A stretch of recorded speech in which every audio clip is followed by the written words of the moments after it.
All right, so now that we've done step 1 and 2, locating the BIP and setting our horizontal linearity, we're going to go to the next step, step 3, which will be verifying the angle at which the wedge is refracting.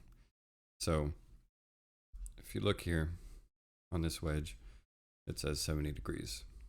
This angle that it's having the transducer sit at is not 70 degrees. Once the sound, this is longitudinal going through here, and then once the longitudinal waves hit the steel at whatever angle this is, it's supposed to refract and shoot at 70 degrees in the steel. And you can figure out what this has to be, what this actual angle has to be, using the critical angle,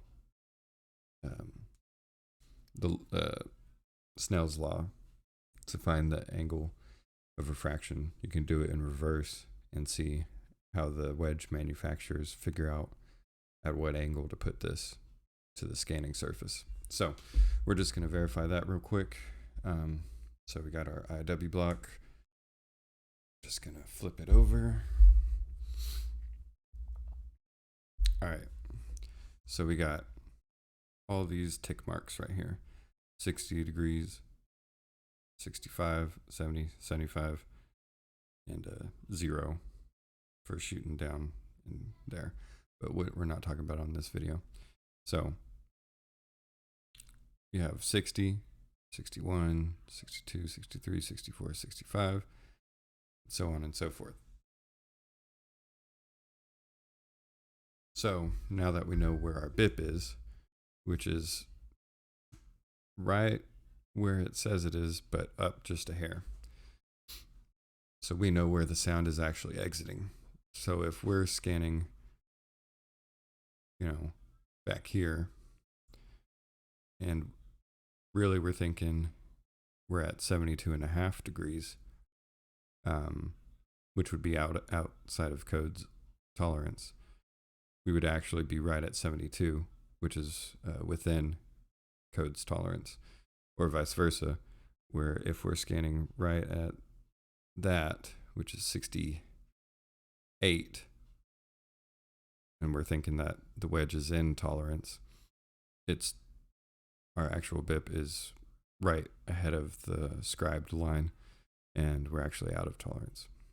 So you just have to verify that and then adjust your settings on the machine so that it's doing the right math for you. So put our couplant down in the general area that we're going to be scanning. Spread it around a little bit, and then all we're looking for right here is for where it peaks on this hole. So we'll just search around a little bit, twisting, trying to get the highest indication we can.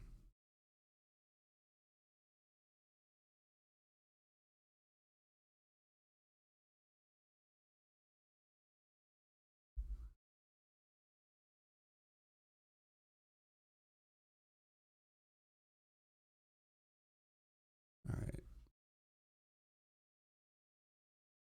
So that's just about our peak. And let's see, we're at, let's see here.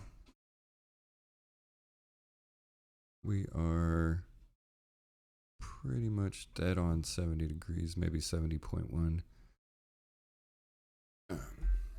So then in your machine, we'll go with 70.1. You can change your angle.